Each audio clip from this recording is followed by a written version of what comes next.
안녕하십니까. 오늘은 대한민국 증시의 납회일, 그러니까 마지막 거래일입니다. 잘하면은 좀 상원 표결까지는 가는 걸 보고 우리나라 올해 장을 마치나 했는데 그렇지 못하고요. 대신에 2013년 내년 첫 개장일에 언제 그랬냐는 듯이 산뜻한 출발을 할 수 있는 가능성도 아직까지는 기대해 볼 수 있는 수준입니다. 오늘도 재정절벽 고정으로 맨 앞을 꿰찬 이 주제에 대해서 한번 알아보시죠. 오늘 미증시는 그야말로 워싱턴 눈치 보기 장세가 극심한 이 월가의 하루를 보냈습니다. 보시죠. 민주공화 어느 당 할 것 없이 오늘 같은 날은 정치인들이 진짜 모처럼 세간의 주목을 받을 수 있는 그런 날이라는 점에서 막 카더라 통신을 쏟아냈죠. 그래서 월가는 여기에 울고 웃었습니다. 먼저 오늘 개장 초에 민주당 해리 리드 상원 의원이 아무래도 이렇게 가다가는 브레이크가 안 잡힐 것 같다. 계속 재정절벽으로 돌진을 해서 올해 도저히 해결이 안 될 수도 있다라고 엄포를 놨고, 미증시는 그야말로 이 소식에 털썩 주저앉았습니다. 그러다가 한 점심때쯤 돼서 갑자기 공화당의 스캇 브라운 상원 의원이 트위터를 통해서 오바마 대통령이 상원 공화당원들과 접촉해서 새로운 협상안을 제시했고, 이것이 일단 전달이 된 상태로 들었다, 이런 내용을 남겼는데, 이 내용이 월가에서 메신저를 타고 돌기 시작하면서 저가 매수세가 갑자기 늘어났다네요. 그러다가 앞에서 보신 해리 리드는 그럼 좀 입장이 이상해진 거 아니에요. 그래서 한 기자가 이 스캇 브라운 의원 페이스북, 트위터 이 내용 다 어떻게 된 거냐고 물어봤더니 금시초문이다. 그럼 이게 거짓말이냐라고 또 물었더니 예스, 이렇게 답을 한 거죠. 그러면서 또 갑자기 시장은 안개 속으로 끌고 들어갔습니다. 이렇게 또 몇 분 지난 뒤에 CNBC 존 하우드 워싱턴 특파원도 역시 트위터를 통해서 내가 백악관의 소식통을 이용해서 알아봤는데 백악관에서 이걸 모르고 있다. 그리고 앞으로도 오바마 대통령이 먼저 협상안을 제시 안 할 것이다, 이런 내용을 보도하면서 저가 매수세가 다시 자취를 감췄습니다. 근데 제목에 보신 대로 오후 2시 반경에 존 베이너 공화당 하원 대변인이 야, 다 필요 없고 일요일날 임시국회 열 테니까 이때 모여서 우리 끝장을 보자, 이렇게 선언을 하면서 미증시는 오늘 장중 낙폭을 거의 회복하면서 목요일장을 마감했습니다. 참 이 SNS라는 게 우리 지난 대통령 선거에서도 보셨지만은 좋은 만큼 또 이 부작용도 있는 거죠. 그래서 이렇게 미국이 부채 한도에 직면한 것은 역사상 처음 있는 일도 아닌데요. 원래 옛날에 이렇게 인터넷이나 이런 게 발달 안 됐을 때는 자기들끼리 싸우다가 자기들끼리 알아서 합의 보고 나중에 신문의 결과만 이렇게 작게 나올 만한 그런 내용일 수도 있었는데, 이렇게 좀 혼란이 극심한 거는 역시 또 이 과학기술, 인터넷 그리고 통신 발달에 약간 좀 어두운 면 그림자가 아닐까 보겠습니다. 자, 다음 USA 투데이 보시죠. USA 투데이에서는 앞에서 보신 이 재정절벽이 당연히 실물 경제에도 영향을 미치고 있다는 내용인데요.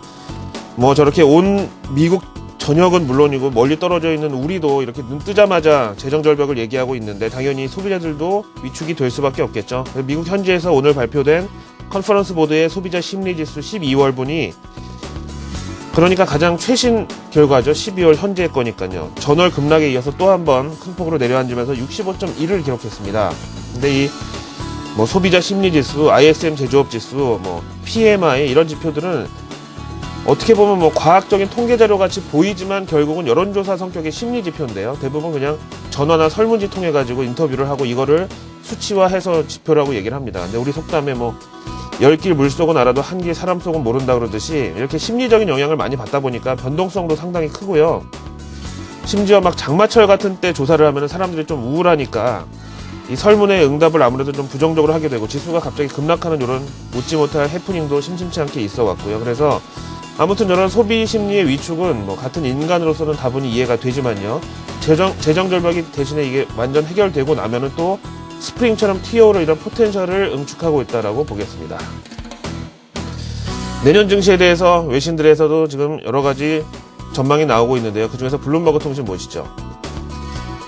오늘 마지막 거래일이자 납회일 이런 것도 있지만 외신 브리핑은 오늘도 역시 해피엔딩으로 좀 끝났으면 하는데요. 앞서 재정절벽 얘기 한참 했지만 내년, 그러니까 새해 2013년 미국 경제에 있어서 다른 건 몰라도 고용이 살아나고 주택시장이 바닥치고 반등하는 데 있어서는 이 두 가지 사실만큼은 완전히 믿어도 좋다. 이런 블룸버그 통신의 이 제목입니다. 사실 지금 재정절벽이라는 이 먹구름이 워낙에 크기 때문에 다른 어떤 이 밝은 색깔 빛도 다 덮어버리는 형국인데요. 그래서 비행기를 예로 들어 보면은요. 이 항공기라는 게 한번 사고 나면은 거의 뭐 치사율이 100% 가까울 정도로 진짜 무서운 그런 단점이 있지만은 과학적으로 보면은 사고율이 낮고 또 그만큼 제일 안전하다는 거죠. 그래서 그렇게 봤을 때 초대형 악재는 그만큼 발생 확률이 적다. 재정절벽 상황도 좀 이렇게 보시면 좋을 것 같습니다. 자, 마지막으로 가장 최근에 들어온 재정절벽 관련 이슈 살펴보시죠. 마켓워치가 전하고 있습니다. 제목이 보시는 대로 미치 매코넬 공화당 상원 원내대표는 조금 전 상원 기자실 성명을 통해서 지금 시기가 시기인 만큼 우리는 백악관의 새 협상안을 기다리고 있는 중이다 라면서 일단 오바마 대통령이 어떤 제안을 내놓더라도 우리는 기쁘게 받아들이겠다라고 밝혔습니다. 이걸 또 뭐 의전이라고 해야 될지 뭐 허례허식이라고 해야 될지 서로 상대방이 먼저 제안을 해라. 네가 먼저 제안하면은 내가 받아보고 결정하겠다. 뭐 이러고 지금 백악관하고 상원이 서로 버티고 있는 건데요. 뭐 지금 어차피 상원은 오바마 대통령이 이끄는 민주당이 과반을 차지하고 있기 때문에 뭐 혹시 뭐 만약의 경우에는 모양새가 좀 안 좋아서 그렇지 민주당 단독 표결로도 얼마든지 가결이 가능하고 문제는 이 공화당이 다수를 차지하고 있는 하원인데 일요일날 임시국회 소집한다니까 그때까지 한번 지켜봐야 되겠죠. 근데 상원에서 통과된 거를 하원에서 뒤집기는 좀 부담스러울 겁니다. 자, 오늘 마지막 거래일입니다. 새해에도 외신과 해외 증시는 저한테 맡기시고 우리 시청자 여러분들은 한국 경제와 성공 투자에만 집중하시기를 바랍니다. 고맙습니다.